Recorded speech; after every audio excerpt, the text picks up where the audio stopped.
Hola, hola, ¿qué tal? ¿Cómo están ustedes? Muy bienvenidos a esta sección de Hablemos de Copropiedad que se llama Administradores por el Mundo.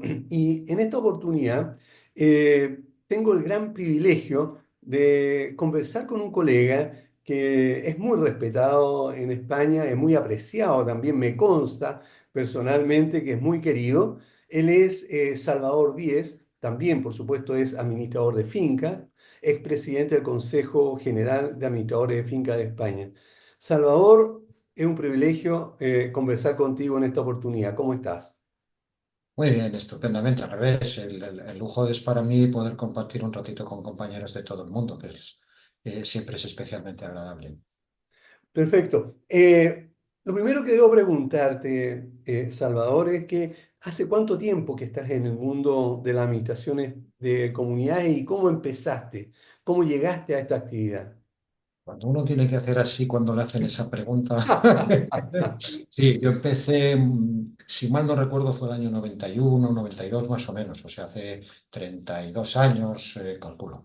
Las circunstancias, la verdad es que yo me dedicaba, bueno, mi padre había tenido negocios, había tenido una actividad con él y tal, y bueno, pues esa actividad tenía una cierta limitación y tenía que buscarme otro camino, ¿no? Y coincidí con un compañero de estudios que me dijo que le estaba abriendo esta sección y tal, tenía una pequeña asesoría y que estaba abriendo esta sección, y bueno, pues ahí me incorporé y poquito a poco me fui involucrando en la profesión y bueno, pues hasta aquí hasta 30 años después. Ujú. Se Ya ve. después no es exclusivo porque, bueno, aquí en el despacho también hacemos alguna pequeña cosa de intermediación inmobiliaria, no mucho, pero bueno, prácticamente exclusivamente administrador de finca. Ah, perfecto, ok. Pero ¿por qué elegir esta actividad, habiendo tantas otras que podrían ser tal vez más entretenidas, incluso más rentables? Ujú. Sí, probablemente más rentable, efectivamente. A ver, yo no creo que, salvo alguno que tenga una familia y lo tenga ya asentado y lo conozca desde pequeño, yo no creo que cuando uno es joven, si le preguntan qué quiere ser de mayor, pues no va a decir administrador de fincas, será Así es. futbolista, médico, bombero o cosas de este tipo, no va a decir administrador de fincas. Ocurre que a veces pues la vida te lleva por estos caminos. Yo en mi vida me lo había planteado, sin embargo, es verdad que en aquella época yo tengo mi residencia y mi despacho profesional en Valladolid, una ciudad que está unos 200 kilómetros al norte de Madrid.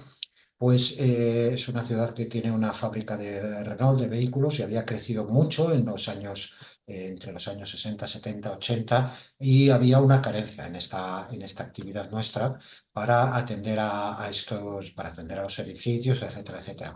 Además, coincidiendo que esto cada vez es una espiral mayor con una época en la que pues la normativa empieza a ser un poco más exigente con la conservación de edificios, con las inspecciones técnicas, etcétera. Entonces, bueno, pues había un hueco en el que, pues efectivamente había una oportunidad y ahí me metí. Perfecto. Fíjate que coincidimos en varias cosas. Tú empezaste cerca de los 90, yo el año 90. El año 1983 empecé en la parte inmobiliaria como corredor inmobiliario y en el año 90 tuve mi primera administración. Y siempre complementamos las dos cosas, digamos, la parte inmobiliaria con el corretaje, perdón, con la administración de condominio. Eh, en, en España, ¿existe alguna exigencia o alguna regulación para ejercer la actividad de administración? Sí. Eh, a ver, sí que es verdad que tenemos que analizar esto en un entorno europeo. Eh, por circunstancias que yo prefiero no calificar, pues la Unión Europea tiene una cierta tendencia a la desregulación de los sectores, ¿no? A la liberalización de los mercados y a eliminar lo que ellos llaman, entre comillas, barreras al acceso a los mercados. Entonces, en este entorno, nosotros tenemos una regulación del año 1968, un decreto de abril de 68, que establece que es obligatorio estar colegiado para ejercer la administración de fincas. Y lo que pretendemos es actualizar, porque bueno, lógicamente las cosas desde el año 68 hasta ahora han cambiado mucho, desde 1968, y hay que actualizar esa regulación. Y eso es algo que nos está costando especialmente, ¿eh? Pero sí, nosotros aquí pues no sé, por decir algo, yo calculo que entre el 80 y el 90% de los compañeros estamos todos colegiados y es residual, es marginal la gente que trabaja al margen del colegio profesional. Ahora, ¿existe alguna regulación al respecto? O sea, ¿la autoridad controla de alguna manera a los administradores en su ejercicio, en la forma No, en el no. proceso de trabajar? No, no, no, no. La única regulación reciente que ha habido ha sido en el marco de una ley de vivienda que se ha aprobado hace año y medio, 2 años. Bueno, sí fue en el 22. Bueno, pues esta ley, en una disposición adicional, efectivamente establece que el administrador que ejerza profesionalmente tiene que tener un seguro de responsabilidad civil para cubrir pues, eventualidades, perjuicios que pueda generar a un cliente pues, por una negligencia, un olvido o una cosa de este tipo. Fuera de eso, no hay ningún tipo de control. Lo que hacen, en cada país se organiza de una forma. En España, los colegios profesionales, como el nuestro, son agrupaciones similares a las asociaciones, pero sí que tienen un componente adicional. Son corporaciones de derecho público que se les aplica el régimen administrativo y por lo tanto, pues bueno, tienen un régimen sancionador, etcétera, ¿no? Lo que pasa es que al mismo tiempo, como tiene, es una componente privado y público, esa parte sancionadora es de autocontrol. No lo ejerce la administración, sino lo que lo ejerce la propia institución. Y nosotros, dentro del Consejo General de Administradores de Fincas y de cada uno de los colegios territoriales distribuidos por todo el país, pues hay comisiones deontológicas que analizan cuando se produce algún caso en el que haya que analizar alguna actuación de esto. Y siempre sometido a que este tipo de decisiones que toman nuestras organizaciones pueden ser recurridas ante la Administración precisamente por este carácter público o semipúblico que tiene nuestra corporación, ¿no? E incluso pueden llegar pues, a los tribunales supremos de justicia por vía administrativa siempre, ¿no? Ah, correcto. Ok. Ahora, ya que mencionaste, ¿cómo están organizados los colegios de administradores en toda España? Porque el Consejo General es como una entidad suprema y Ujú. abajo están los colegios distribuidos por provincia o por comunidades. ¿Cómo es? La verdad es que cada colegio profesional en España de cada actividad es distinto, ¿vale? Primero por número de colegiados, por ejemplo, los abogados son muchísimos, entonces tienen muchos más colegios que nosotros. Nosotros este decreto que te he comentado del año 68 establecía que el colegio sería un único colegio nacional y pues había delegaciones en diferentes puntos del país. En el año 81, pues a medida que fue creciendo el colegio, pues en el año 81 se creó por ley, además aquí como tiene ese carácter público es por ley, se creó por ley el Consejo General y se autorizó la creación de colegios profesionales en el año 1981. ¿Qué ocurrió? Te hago todo esto porque hay que entender el entorno para ver dónde estamos actualmente.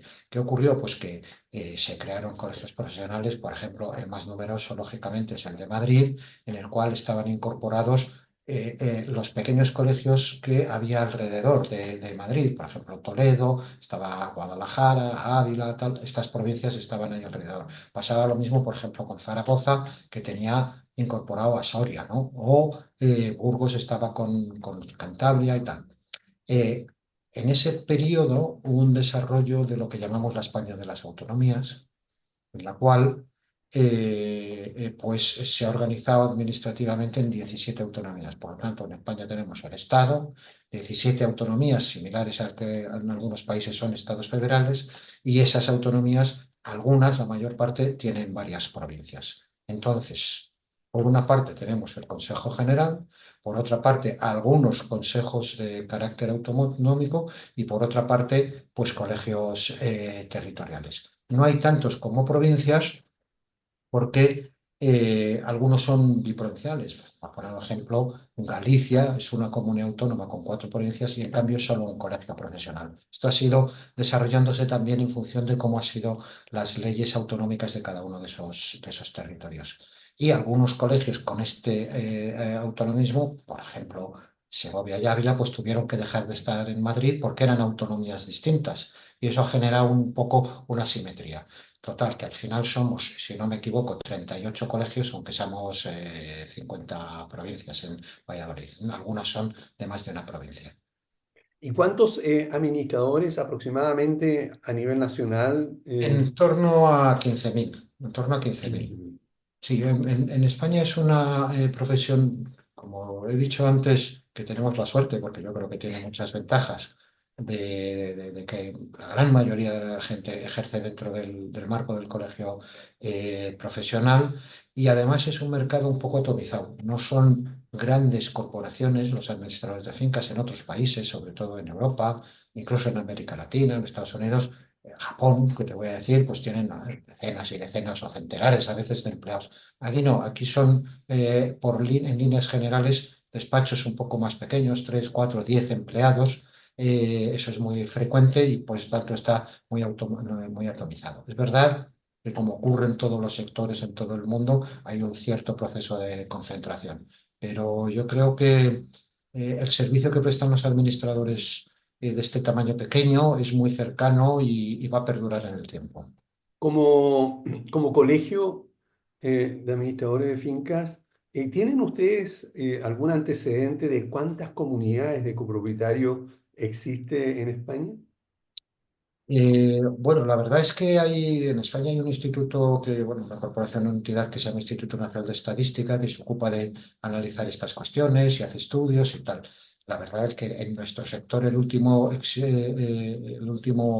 estudio me parece recordar que es del año 2011. Entonces, bueno, las cifras son un poco Variable. anticuadas, pero nuestros cálculos, hacemos encuestas de vez en cuando para tener una noción, nos hablan de que puede haber cerca de 1 millón de comunidades de propietarios en España y Wow. en manos de administradores de fincas unas 800.000. Sí que es verdad que hay muchos edificios que por circunstancias, en fin, los propietarios no tienen recursos suficientes y no cuentan con un administrador, y sobre todo es un servicio que se presta especialmente en las grandes ciudades. En las provincias, en los pueblos un poco más pequeños, pues la presencia es más limitada, pues y se autogestionan generalmente, ¿no? Además, sostener un despacho en un pueblo pequeño pues es realmente complicado, ¿no? Pues desde el punto de vista económico.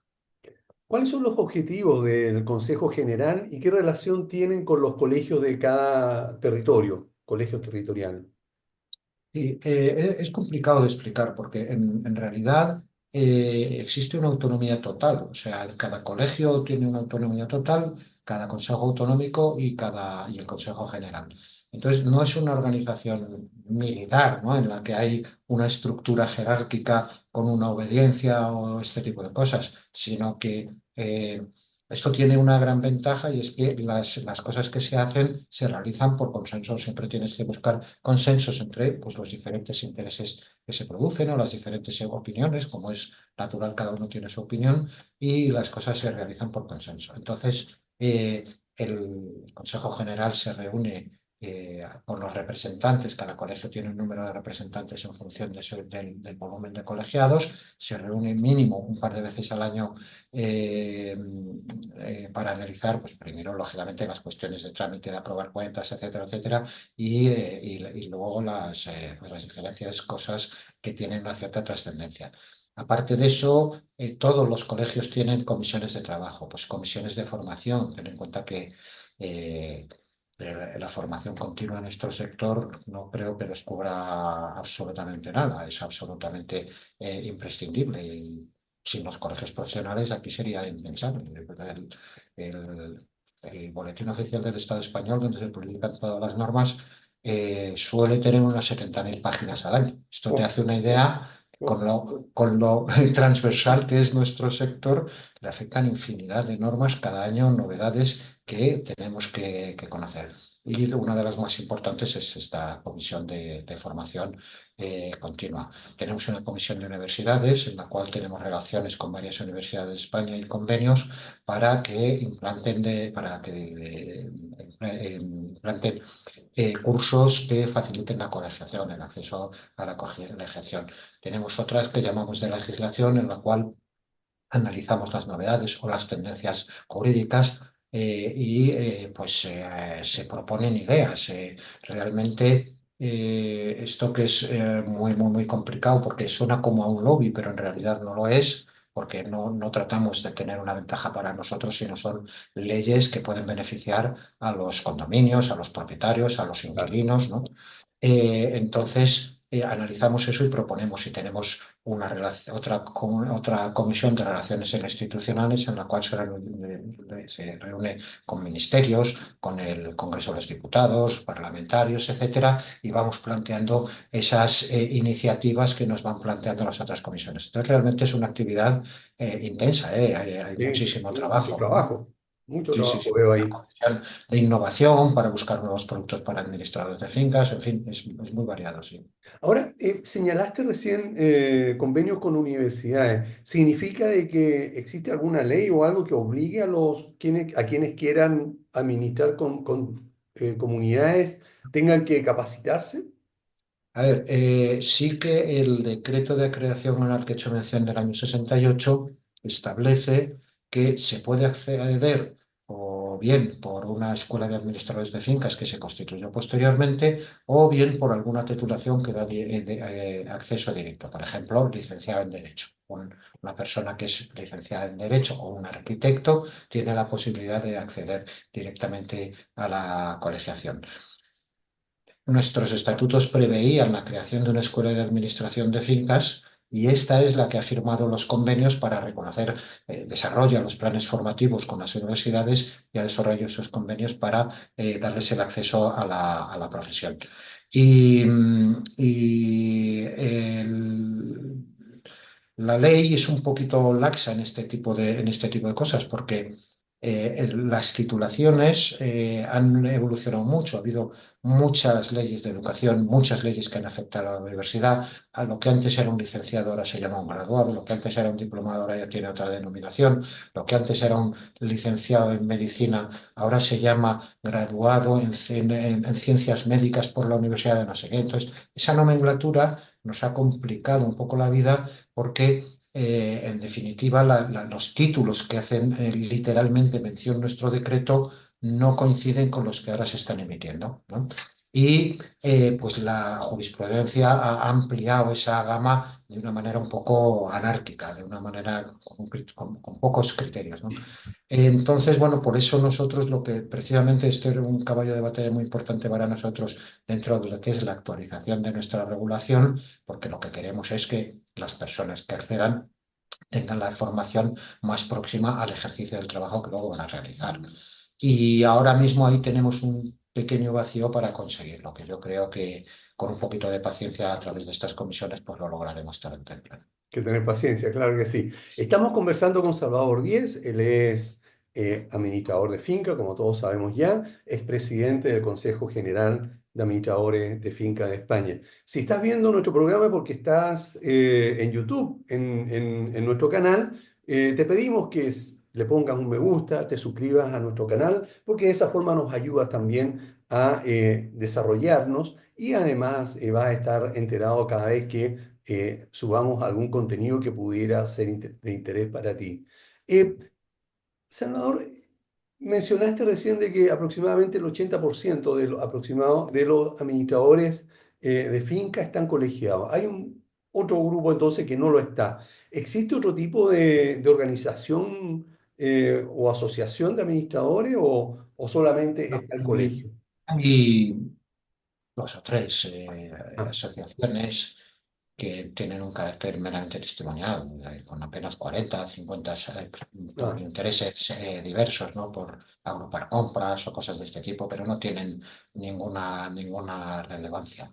Sí que es verdad que hay, por ejemplo, los abogados, sí que el colegio de abogados es uno, pero sí claro, que luego hay, como ellos sí que tienen unas especialidades, pues bueno, hay una asociación de abogados de familia, o hay una asociación de abogados penalistas o de claro, pero... consumidores o cosas de este tipo. En lo nuestro no ah, existe con carácter general nada de este tipo que tenga la más mínima relevancia. ok, ¿por qué crees necesario, Salvador, que los administradores de fincas en España debiesen estar colegiados? ¿Qué beneficio pudieran tener? ¿Qué ganan ellos Yo con creo que más que en España es en cualquier sitio. porque las ventajas en fin, son para todos los mismos. Primero, eh, se valora poco, pero tiene muchísima relevancia las relaciones personales. Nuestro trabajo genera unas tensiones a veces entre nuestros clientes, con nosotros y tal, que a veces uno se encuentra como solo, ¿no? Y desde luego el tener contacto con compañeros que pues tienen situaciones similares a las que tú vives, yo creo que es muy, muy, muy provechoso y intercambiar y relajarte y poderte tomar un café cambiar impresiones como no sé cómo orientar esto y tal. De hecho, yo tengo constatado que hay muchos compañeros en esta situación pues que no suelen asistir a la formación porque el trabajo les absorbe mucho. Yo siempre les digo, acercaros un día y es raro el que se acerca un día y no ha vuelto. Siempre el que va dice, pues oye, es que es verdad, es que me he sentido muy a gusto, es que hemos estado aquí, hemos aprendido no sé qué, y luego hemos tomado aquí un pequeño canapé, no sé qué, y ha sido muy beneficioso porque he encontrado gente que tiene los mismos problemas que yo. Esto es una cuestión más social, más humanitaria, pero que en nuestro sector, a lo mejor en otros no lo sé, no los vivimos, ¿no? Pero en nuestro sector tiene relevancia. Y luego, por supuesto, eh, como segunda cuestión, el acceso a la información y a la formación. Como decía antes, en fin, en todo el mundo las normativas son absolutamente exigentes. Tenemos ahí los retos 2030, 2050, que nos afectan a todos. Son retos para Claro. el conjunto de la humanidad que pues tenemos que trasladar a nuestros clientes y que tenemos que trasladarlos dando la información correcta, objetiva, precisa, concreta, lo que más les interesa a cada uno de ellos, porque sabemos que no hay dos edificios iguales, ¿no? Que cada uno tiene su realidad y sus necesidades. Y entonces, esta necesidad de acceso a la información para una persona aislada es absolutamente imposible. La cantidad de información que se genera hoy en día es imposible acceder a ella si no se extracta esto, si no se organiza de alguna manera, ¿no? Entonces nosotros periódicamente, tanto el consejo como el colegio, canaliza esa información. Hoy, por ejemplo, lo sabéis porque tiene relación con ese mundo. Ha habido una sentencia que ha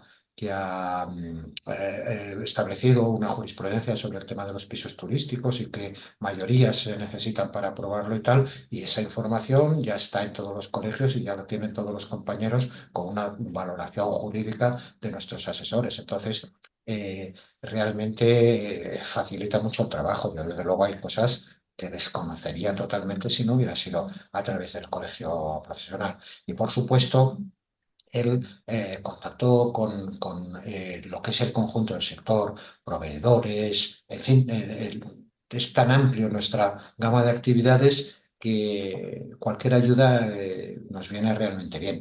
Y también, pues ya un poco más desde el punto de vista climatístico, pues también se firman convenios de colaboración, por ejemplo, con entidades financieras para cuestiones más ventajosas que curiosamente, la mayor parte de las ocasiones son más para nuestros clientes que para nosotros mismos, porque bueno, pues cada uno en su despacho, si necesita buscar financiación o tal, al final tiene sus fuentes. Sin embargo, en fin, las comunidades de propietarios tienen más limitación, lo que llamáis en muchos sitios los condominios, tienen más limitación para acceder a algunas cosas y a través de estos convenios también se les da en materia de financiación, de energía, de tal, pues condiciones un poquito más ventajosas. Y se benefician las comunidades gracias a la buena gestión de la administración y del colegio. Eh, Salvador, ¿cuánto tiempo fuiste presidente nacional o o del Consejo General? ¿Y qué significó para ti desempeñar este liderazgo, este cargo? Yo muchas veces cuando me preguntan por estas cosas digo, pero ¿cómo llegué yo hasta aquí? Sí, yo nunca me había planteado nada de este tipo y bueno, pues realmente aquí en Valladolid había un proceso electoral y no había ningún candidato y el que era el presidente anterior de nuestro colegio local, pues me dijo, oye, preséntate tú, y yo, ¿por qué tengo que ser yo, no? En fin, así, y así empezó realmente. pues no había ninguna continuidad en el cargo y bueno, pues hombre, no lo vamos a echar a perder porque bueno, requiere un esfuerzo, especialmente en los sitios pequeños requiere un esfuerzo verdaderamente importante. Entonces, bueno, pues a partir de ahí pues empecé a tener relaciones con compañeros de todo el país y en un momento dado pues se produjo también una situación similar en el Consejo. Había un presidente que nosotros tenemos limitados los mandatos en nuestros estatutos, pues ya no podía presentarse y bueno, pues hubo un amplio consenso en que yo accediera a esa responsabilidad, que es la verdad. Bueno, es un orgullo, es un verdadero honor haber tenido la representación de los administradores de fincas de España, es un verdadero lujo. Luego, esto fue en el año 2012 y pues justo si echas la cuenta, pues con 8 años pues nos tocaba la renovación en el año 2020, año que ninguno olvidaremos por lo que pasó. Entonces, al final, con todo esto de la pandemia y tal, en vez de 8 años, pues fueron un poco más, 9 y medio o 10, una cosa así. Estuve en el Colegio Nacional. Y realmente esto así lo dejé en el año 22, me parece recordar, y realmente pues ha sido lo mejor que me ha pasado en el terreno profesional. No, no puedo aspirar a nada mejor que eso. Eh, es una maravilla, es una gozada tener la posibilidad de hacer cosas por tus compañeros. Sí, Un gran honor, ¿verdad? sí, sí. Sí. Perfecto. Ahora, como presidente, y te vi muchas veces, abocado casi de lleno al servicio de los colegiados, seguramente tuviste muy buenos y gratos momentos, y tal vez algunos que no sea tan bueno como cualquier dirigente y cualquier líder de alguna organización. ¿Nos puedes contar alguna experiencia que tenga un lindo recuerdo como presidente nacional?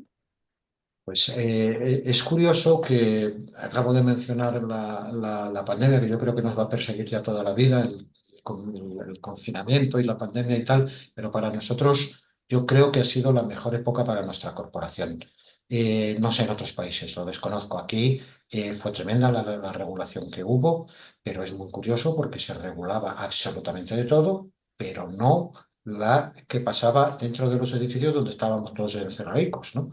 Entonces, bueno, pues tuvimos que hacer una intensísima labor eh, para tratar de orientar a nuestros compañeros cómo tenían que hacer las cosas, ¿no? En fin, los edificios tenían que seguir en funcionamiento, a veces no se encontraban profesionales, tal, ¿no? Y entonces, bueno, pues hubo una tarea impresionante. Además, que aquí se dio la circunstancia de que todos los decretos que había que poner en marcha se aprobaban los sábados a las 11:30 de la noche. Pues claro, al día siguiente pues ya estaban en vigor y claro, nos pasamos muchos sábados por la noche analizando esos decretos, ven por dónde, bueno, cuando se regularon, recuerdo, por ejemplo, las piscinas. Bueno, pues ¿qué tenemos que hacer con las piscinas? Que hay que tener aquí 1,5 metros, si un no sé qué, tal, una forma de acceso, un sistema de reservas, tal, etcétera, ¿no? Era complejo, pero la verdad que fue la época en la que más estrechamente colaboramos todos los compañeros que teníamos en aquel momento la responsabilidad, que más respaldo conseguimos porque los colegiados reconocieron esa tarea y que culminó con una experiencia que para mí es inolvidable porque esto que os estoy trasladando, este intensísimo trabajo, pues se lo informamos a Su Majestad el Rey con la solicitud de una reunión para pues, hablar de cómo habían sido las cosas, etcétera, dentro de los edificios, cómo lo veíamos y qué necesidades considerábamos y tal. Y la verdad es que tuvimos el orgullo de que tuvimos una videoconferencia como esta que estamos manteniendo hoy. Tuvimos a bien tener una videoconferencia con el rey, los vicepresidentes, el secretario general del Consejo y yo mismo, en la que nos sorprendió lo absolutamente bien informado que estaba de esta realidad. Así que, sin lugar a dudas, el mejor momento fue ese. Perfecto. ¿Cuál es, de acuerdo a la ley de España, cuál es la ley de copropiedad, la ley de comunidad? ¿Cómo se llama la ley ayer? Ley de propiedad horizontal. Ley de propiedad horizontal. ¿Cuáles son las funciones más relevantes de un administrador? Unas dos o tres que se considere Y como... bueno, por supuesto que están relacionadas las fundamentales con todo lo que son las finanzas, las cuentas, los presupuestos, etcétera, etcétera. Poco a poco el administrador, de hecho, la ley dice que tiene la obligación de encargar aquellas reparaciones ordinarias y que las extraordinarias debe informar al presidente para que se adopten las decisiones que correspondan.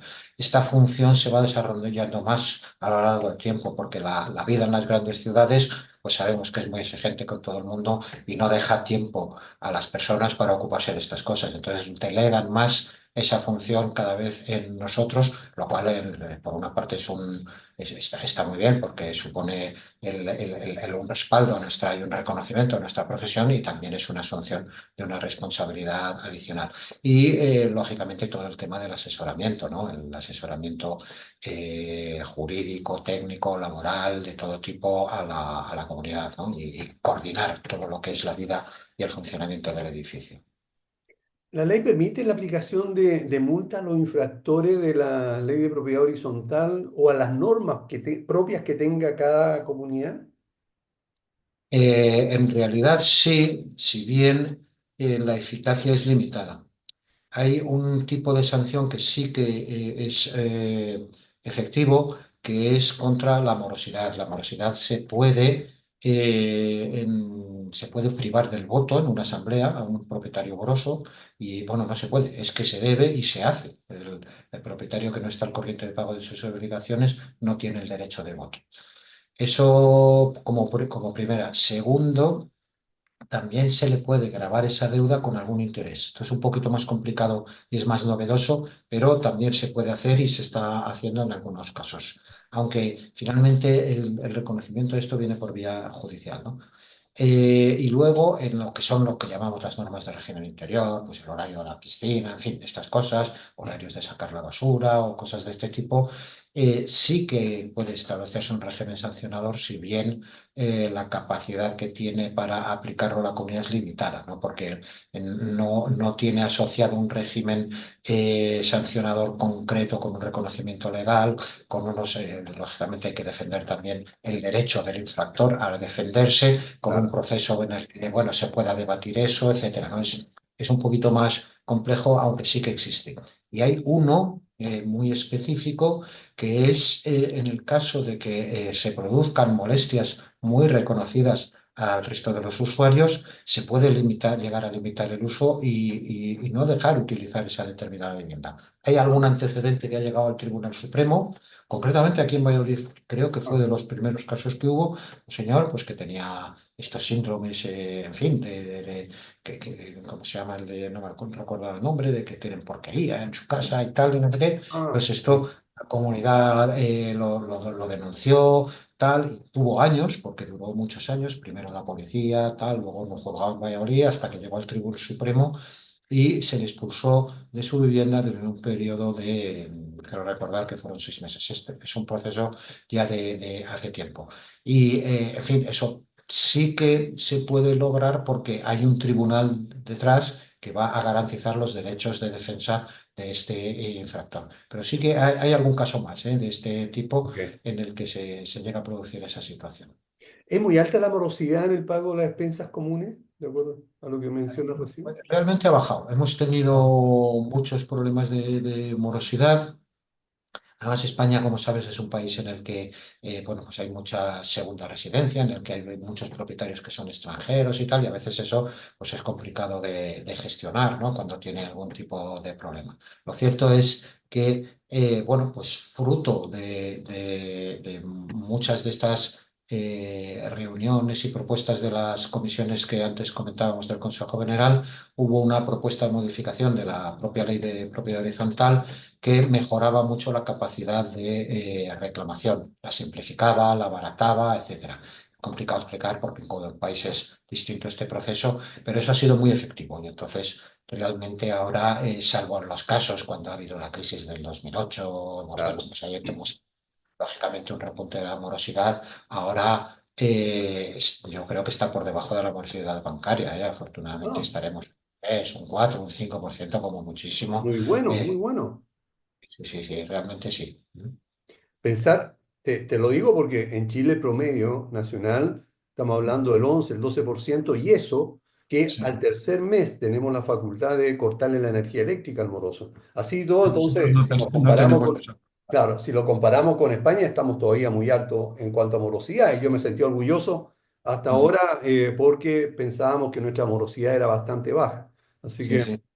tenemos una tarea ardua en Chile entonces. Eh, Aquí, si cortas un servicio de esta manera a un moroso, te encuentras con una denuncia por coacciones en el juzgado. claro. Esto, aquí es impensable. Aquí la ley lo permite, Sí, permite cortar la energía eléctrica y otros servicios incluso. sí, Eh, sí. ¿Qué considera lo más negativo de administrar comunidades? Tú, A ver, yo creo que le falta un reconocimiento. O sea, el problema es que en la mayor parte de los casos, los clientes, o sea, muchas veces trascienden lo excepcional sobre la norma, sobre lo más general. Y la mayor parte de la gente da un buen valor a nuestro trabajo, a nuestra actividad, etcétera, con carácter general. En todos los colectivos hay excepciones, ¿no? Pero con carácter general, te recuerdo que incluso estando yo en el Consejo General, hicimos una encuesta a través de una multinacional que se dedica a las encuestas y estaba el servicio estaba valorado muy positivamente en torno por un 80% de los wow, españoles, qué lo cual te bien. dice. Lo que pasa es que es verdad que pues a las asambleas, nosotros lo que llamamos las reuniones de junta de propietarios, pues asiste quien asiste y no asiste a veces esa mayoría que es muy silenciosa, ¿no? Y trasciende más ese jaleo que se produce en las reuniones, que a veces pues no es el más deseable. Entonces, ese reconocimiento sí que es necesario para también tenerlo desde el punto de vista profesional y también desde el punto de vista económico. Yo creo que en algunas zonas de España, precisamente estas que comentaba, con presencia de más propietarios extranjeros, pues sí que están mejor pagados, en otras zonas no están tan bien pagados y yo creo que esto me debería mejorar. No tiene tarifas en España para regular Nada, al los revés, al honorarios de revés. los pagos, ¿no? Los colegios tradicionales, perdón, los profesionales tradicionalmente tenían una tarifa, pues que era orientativa, que en algunos casos obligatoria, en otros orientativa y tal.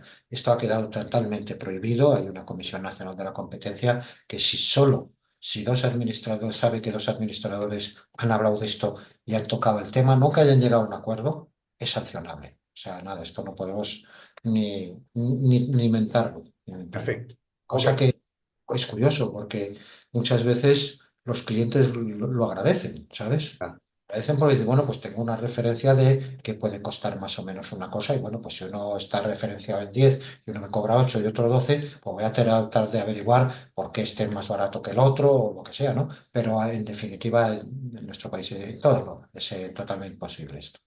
¿qué es lo que más te gusta de nuestra actividad? Desde luego las relaciones humanas, sin lugar a duda. Tenemos bueno, yo además especialmente porque he tenido el privilegio de tener desde un albañil, un basurero, hasta Su Majestad el Rey. He tenido relaciones con todo tipo de personas, pero es muy habitual que en nuestro trabajo tengamos relaciones con todo tipo de personas, con todo tipo de profesionales, con todo tipo de empresas y eso realmente enriquece. Las relaciones humanas enriquecen muchísimo. Perfecto. En esta sección, como te contaba, de administradores por el mundo, literalmente la ven mayoritariamente administradores de todas partes, de muchísimos países. Y Ujú. pensando en ello, para terminar, y como el gran dirigente que eres, ¿con qué mensaje a ellos te gustaría terminar esta conversación? Bueno, yo lo primero que se sientan muy orgullosos, o sea, la tarea que hacemos es de especial relevancia. Es que estamos conservando y haciendo que funcione el mayor patrimonio que puede tener cualquier familia, cualquier persona, que es su vivienda, ¿no? Y su entorno más próximo. Por lo tanto, incluso su centro de trabajo en otro tipo de centros comerciales o edificios de oficinas. Entonces, es de una relevancia esencial. Y tienen que estar muy orgullosos y pelear para que este orgullo se traslade en este reconocimiento que acababa de expresar. Entonces, realmente el primero eso. Y el segundo, que estén unidos, que es Desde luego, aisladamente no vamos a conseguir absolutamente nada. Nadie va por el suelo. Aquí ya sabes que en España siempre que se dice eso no podemos ir como Quijotes por el mundo Claro. peleando los molinos, ¿no? Bueno, aparte de un Sancho Panza y un asno, tenemos que llevar un poco más de compañía. Yo creo que es muy provechoso agruparse, tener asociaciones en cada país de la forma jurídica que corresponda, o colegios o lo que sea, para compartir inquietudes, intereses y proyectar programas para el futuro, ideas, etcétera, etcétera. Perfecto. Ujú. Salvador, quiero darte las gracias por el privilegio de haber conversado contigo No, espero que también tengas mucho éxito en lo que continúas haciendo, que es la administración. Y bueno, espero que sigas sirviendo a los colegas de España o de Valladolid ahora con algún cargo dirigente allí en Valladolid. Así que son mis buenos deseos. Muchas gracias por habernos acompañado. A ustedes, estimados colegas de todo el mundo, muchísimas gracias por acompañarnos. Nos vamos satisfechos de haber conversado con Salvador. Si te gustó, ponle me gusta por ahí en YouTube. Suscríbete a nuestro canal para nosotros continuar conversando con otros administradores. Así que será hasta una próxima oportunidad. Que estén todos muy bien. Adiós.